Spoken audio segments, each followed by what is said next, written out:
como tem.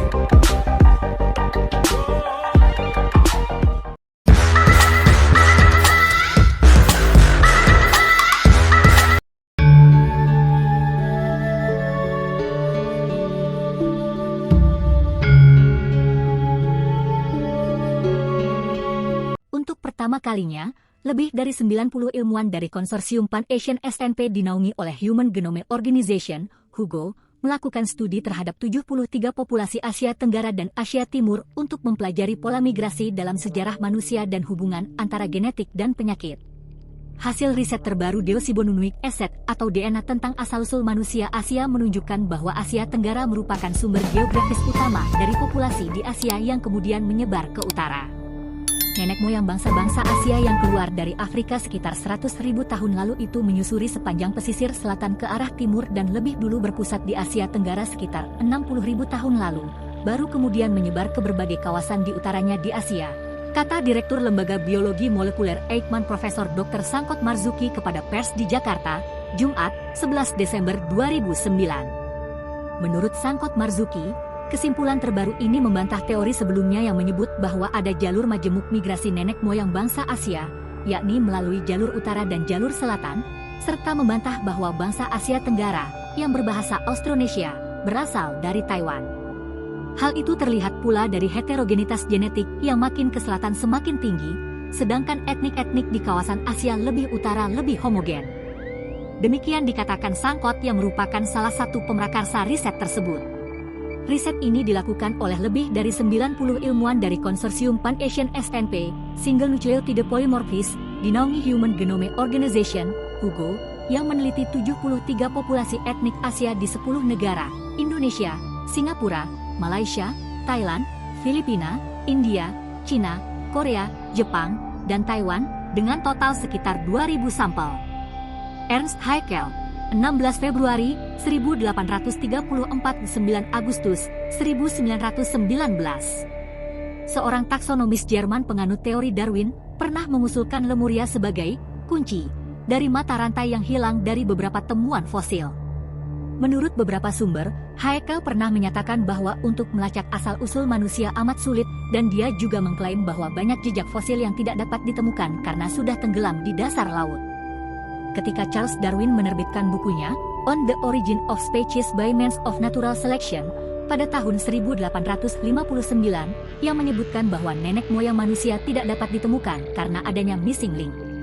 Haeckel menduga bahwa nenek moyang manusia diperkirakan berasal dari Hindia Belanda, sekarang Indonesia, dan menjelaskan teorinya dengan sangat detail. Dalam sebuah ekspedisi yang dilaksanakan atas perintahnya, salah satu muridnya, Eugene Dubois berhasil menemukan apa yang kemudian dikenal sebagai manusia Jawa, yaitu sesosok fosil manusia purba yang berhasil ditemukan, yang di kemudian hari dikenal dengan nama Homo erectus. Para peneliti menempatkan era peradaban Lemuria di sekitar periode 75.000 SM, 11.000 SM. Jika kita lihat dari periode itu, bangsa Atlantis dan Lemuria seharusnya pernah hidup bersama selama ribuan tahun lamanya.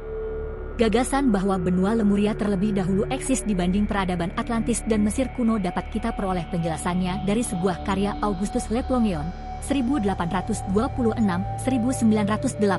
seorang peneliti dan penulis pada abad ke-19 yang mengadakan penelitian terhadap situs-situs purbakala peninggalan bangsa Maya di Yucatan.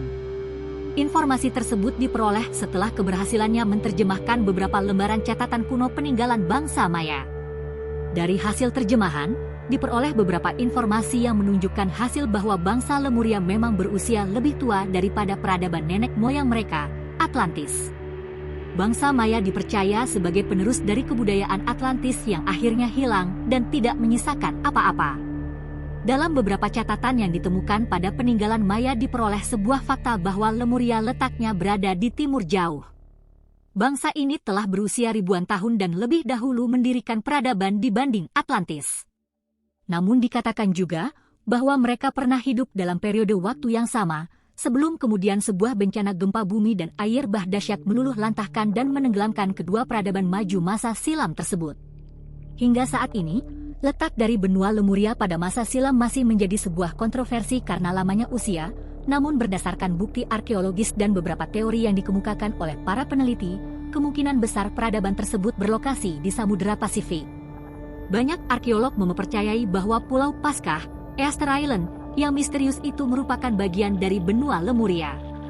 Hal ini jika dipandang dari ratusan patung batu kolosal yang mengitari pulau dan beberapa catatan kuno yang terukir pada beberapa artefak yang mengacu pada bekas-bekas peninggalan peradaban maju pada masa silam.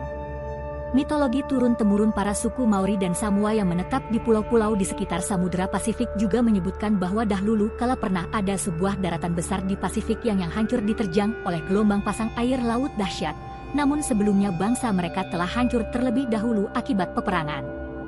Keadaan Lemuria sendiri digambarkan sangat mirip dengan peradaban Atlantis, memiliki tanah yang subur, masyarakat yang makmur dan penguasaan terhadap beberapa cabang ilmu pengetahuan yang mendalam. Faktor-faktor tersebut tentunya menjadi sebuah landasan pokok bagi bangsa Lemuria untuk berkembang pesat menjadi sebuah peradaban yang maju dan memiliki banyak ahli ilmuwan yang dapat menciptakan suatu terobosan baru dalam ilmu pengetahuan dan teknologi mereka. Seperti banyak dikemukakan oleh beberapa pakar spiritual dan arkeologi bahwa bangsa Lemurian dan Atlantean menggunakan kristal secara intensif dalam kehidupan mereka. Edgar Cayce, seorang spiritualis Amerika melalui channelingnya berkali-kali mengungkapkan hal yang sama. Kuil-kuil Lemuria dan Atlantis menempatkan sebuah kristal generator raksasa yang dikelilingi kristal-kristal lain, baik sebagai sumber tenaga maupun guna berbagai penyembuhan. Banyak info mengenai Atlantis dan Lemurian diperoleh dengan menchannel Kristal 2, Old Soul, yang pernah digunakan pada kedua zaman ini. Beberapa monumen batu misterius yang berhasil ditemukan di bawah perairan Yonaguni, Jepang, dimungkinkan merupakan sisa-sisa dari peradaban Lemuria. Namun, berbeda dengan bangsa Atlantis yang lebih mengandalkan fisik, teknologi dan gemar berperang, bangsa Lemuria justru dipercaya sebagai manusia-manusia dengan tingkat evolusi dan spiritual yang tinggi, sangat damai dan bermoral. Bangsa Lemuria mempunyai huruf dan angka tersendiri yang dikenal dengan tulisan Lemurian. Huruf Lemurian merupakan huruf yang pertama kali digunakan dan menjadi cikal bakal huruf yang dipakai kita sekarang ini, mulai dari huruf Latin, Arab, dan lain sebagainya. Huruf Lemurian bukanlah huruf biasa. Huruf ini sejalan dengan naik turunnya gelombang pikiran dan kode gen manusia. Huruf Lemurian adalah gambaran dari gelombang otak, bahasa telepati, pergerakan air, dan pancaran kekuatan, gelombang, frekuensi dan semua yang bersifat alami. Dalam penulisan huruf Lemurian, tidak dikenal huruf besar maupun huruf kecil. Semua cara penulisannya sama. Penulisan huruf dimulai dari kanan ke kiri. Membacanya pun dimulai dari kanan ke kiri juga. Hal ini mengikuti pergerakan alam semesta yang bergerak dari kanan ke kiri. Angka Lemurian dimulai dari 0 sampai dengan angka 5. Sama seperti huruf Lemurian, cara menulis dan membacanya dimulai dari kanan ke kiri. Angka 0, 0 sudah ada sejak zaman bangsa Lemuria.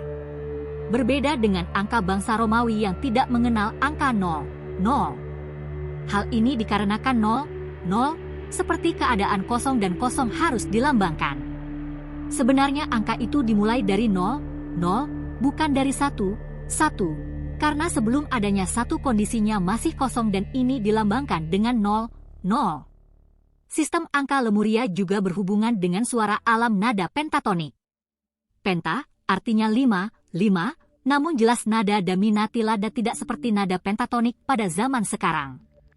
Menurut Edgar Cayce, munculnya Atlantis sebagai suatu peradaban superpower pada saat itu, kalau sekarang mirip Amerika Serikat, membuat mereka sangat ingin menaklukkan bangsa-bangsa di dunia, di antaranya Yunani kuno dan Lemuria yang dipandang oleh para Atlantean sebagai peradaban yang kuat. Berbekal peralatan perang yang canggih serta strategi perang yang baik, invasi Atlantis ke Lemuria berjalan seperti yang diharapkan. Sifat dari Lemurian yang menjunjung tinggi konsep perdamaian, mereka tidak dibekali dengan teknologi perang secanggih bangsa Atlantean, sehingga dalam sekejap, Lemuria pun jatuh ke tangan Atlantis. Para Lemurian yang berada dalam kondisi terdesak, akhirnya banyak meninggalkan bumi untuk mencari tempat tinggal baru di planet lain yang memiliki karakteristik mirip bumi. Mungkin keberadaan mereka saat ini belum kita ketahui. Ada yang mengatakan saat ini mereka tinggal di planet Erantera di gugus bintang Pleiades. Mungkin kedengarannya tidak masuk akal, tapi perlu kita ketahui bahwa teknologi mereka pada saat itu sudah sangat maju. Penguasaan teknologi penjelajahan luar angkasa mungkin telah dapat mereka realisasikan di jauh-jauh hari. Tentunya penguasaan teknologi yang sama pada era peradaban kita ini belum bisa disandingkan dengan kemajuan teknologi yang mereka ciptakan. Terakhir, di Istana Tayfur Hafi di Istanbul, Turki, tersimpan selembar peta kuno yang sangat unik. Peta kuno yang terbuat dari bahan kulit rusa, gazelle skin, ini ditemukan pada awal abad ke-18. Sekilas jika dilihat mungkin hanyalah merupakan selembar replik.